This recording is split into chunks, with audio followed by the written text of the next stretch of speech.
Hi and welcome to the Slasher Spotlight YouTube channel. In this video looking at Evil Judgment, which is a Canadian film directed by Claudio Castaravelli, hopefully I'm pronouncing that correctly. And I think it was maybe filmed in 1981 but not released until a few years later in 1984, so it could be 81 or 84 depending on how you look at it. I'm going to say right out of the gate that I'm not overly keen on the cover art for this DVD that you see here. There is a VHS release, I believe, that maybe came out way back, but that's pretty much impossible to find now. This VHS does have different artwork that actually looks a lot better than this DVD in my opinion, but like I say, pretty much impossible to find that now, so you're pretty much reduced to this DVD that you see here, which in itself is pretty difficult to track down in its own right. But yeah, really not a fan of that cover art, not very good in my opinion. That's the back, incidentally. Yeah, so as far as I know, there's only the one DVD version available, the one that you see here. I don't think there are any other variants with different cover art, just that VHS that I mentioned. So now going into the story for this one, and things begin in familiar fashion with a middle-aged patient escaping what we presume to be some kind of a mental institution. Before absconding into the night, he manages to murder two members of staff during the escape. The scene then changes and we're introduced to our final girl, Janet, who is a dance student who is struggling to make ends meet working by day at a local cafe. Janet is friendly with a successful escort by the name of April, who is trying to persuade Janet to give up her waitressing and instead join her in the more lucrative, if more seedy, prostitution business. After a big fight with her loose cannon boyfriend, Dino, Janet decides to take April up on the offer and to get back at her partner and kind of get one over on him, put him in his place. So, really happy that the friend's taken her up on the offer. April decides to try and break Janet in gently by having her tag along on one of her own bookings with a wealthy older man at his mansion estate. And at this point, our maniac from the beginning shows back up again, and while the three characters are having their kind of menage a trois kind of thing, this killer shows back up and he does his thing. He wipes a couple of them out, leaving Janet as the only survivor. But surprisingly, the police sergeant is reluctant to believe Janet's version of events when he questions her, and he seems to brush the whole thing off really, which is a bit surprising to her and to her boyfriend Dino, who she gets back with at around this point. So baffled that the police aren't really going to help them, they decide to kind of tackle the investigation themselves and try and work out what's going on, because at this point the killer is sort of going after Janet again, trying to tie up loose ends because he thinks she might have seen his face. So she's kind of a target at this point herself, so her and Dino team up to try and get to the bottom of the whole thing.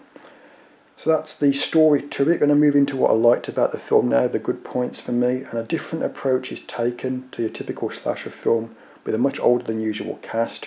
It's certainly not your typical teens in peril style film, but neither is it really a straight police procedural type slasher either, in the same vein as say a Amsterdam or a Night School. It's kind of very much does its own thing. The closest thing that I can compare it to actually is fellow Canadian slasher film American Nightmare. But I actually preferred this one a little bit more than that film, so I think this is a bit better than that. It's certainly not afraid to do something different, and it's a bit of a refreshing slant on the subgenre, which sets it apart as its own kind of thing. The story is pretty complex as well. It's quite good, and it's a bit more in depth than most, a bit more going on to it than many of its rivals, but it does keep you on your toes up until the end, and when the conclusion comes it does all make sense as well, so it ties up pretty well.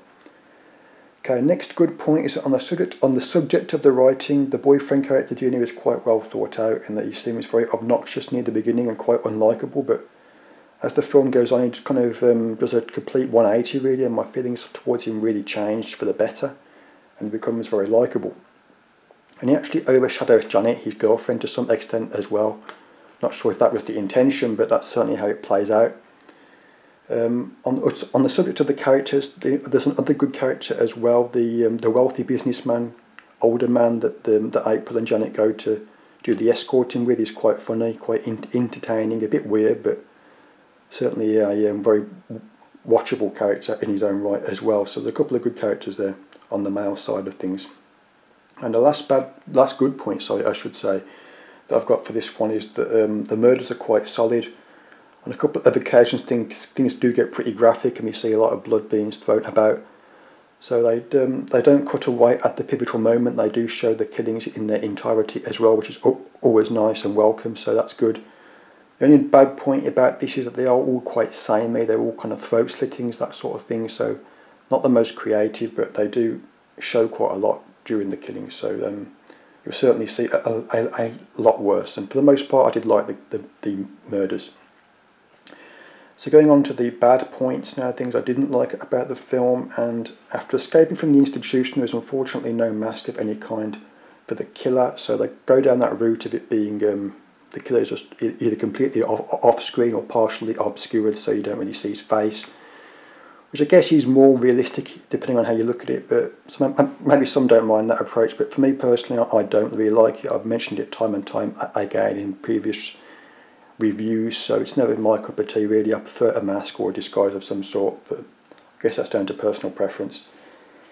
Next bad point is, and I did touch on this kind of briefly earlier, is that the final girl, Janet, is a little bit overshadowed by her boyfriend, and but for herself she's not really that memorable. She doesn't really stick in the mind that much. She's not someone that I couldn't really root for her that much really. She seems a bit weak, a bit intimidated, and she doesn't really at any point instill a lot of confidence in her to like rise up and fight back against the killer towards the end, as any good final girl should.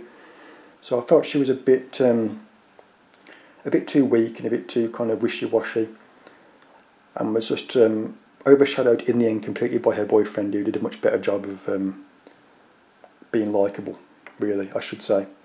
I have read quite a lot of criticism of her acting skills, of the actress playing the character of Janet, but I personally didn't really mind that. It didn't bother me, but I mean, she's not the best actor by any stretch, but it wasn't so bad that it really stuck out like a sore thumb to me, so I didn't mind that. It was just the fact that her character wasn't written in the best way. Perhaps the dialogue wasn't very good, and she was a bit boring and not very memorable, and a bit too weak. But aside from that, I didn't find the acting that bad, to be fair. And the last bad point that I've got for this is concerning the Dino character.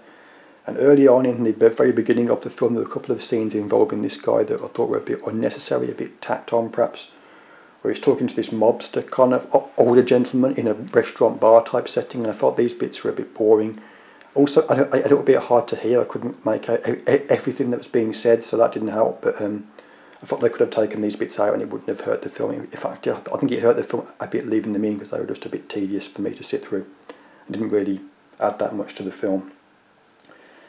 So that's it then. Going into my overall verdict for this, and a different take is explored here on the genre, but it mostly works. It's an interesting and original backstory for the killer once it's properly revealed at the end as well. That's probably the highlight of the whole thing. It involves the mob. That's one thing that I'll mention. That's something a bit different that we don't normally see. So that was cool. Would have been improved with a more evocative final girl, possibly a mask for the killer as well, which is completely absent here, which I didn't like. But on the whole, it's quite good, to be fair. It's not an easy film to find, but it's one worth keeping an eye out for. And with that said, I'm going to bring in my overall rating, which I decided on a 6 out of 10. So that's not too bad, is it? That's quite good. Worth a look if you can track it down. Briefly touch on now on the extras for the DVD.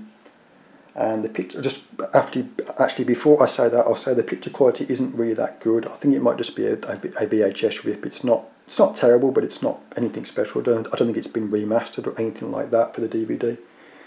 As far as the extras go, it's just a bunch of trailers, but not an actual trailer for this film, so just a bunch of random trailers and a chapters menu. There is a kind of filmography type casting for the profiles, I should say, for some of the cast members, but these aren't very in-depth. Basically just a filmography for each of them. I think there's maybe 2 that get a bit more of like a detailed write-up, but it's not very much really. It's pretty bare bones in that regard. So that's it. Thanks for watching, and by the way, I'll put a body count or a kill count if you prefer down in the description, so feel free to check that out, but obviously it contains spoilers. Okay, thanks for watching. See ya.